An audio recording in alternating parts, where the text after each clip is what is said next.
Her tænder man den. Her styrer du trådstyrken. Og det er, hvor mange ampere den skal være på. Og vi har gas til lige nu. Og det er blandet gas. En blanding af argon og CO2.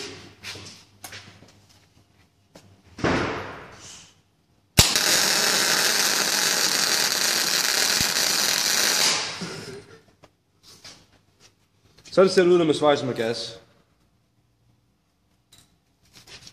Så prøver vi at slukke på gassen. Jeg skal lige se, hvor meget den skal dreje sig.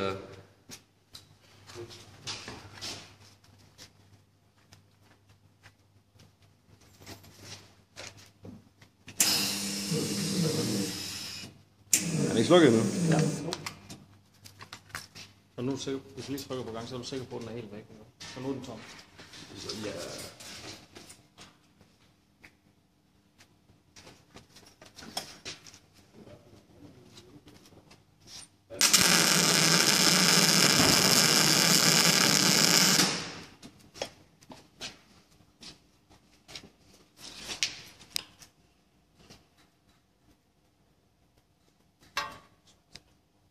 Og sådan ser det ud uden gas. Og det er ikke gas.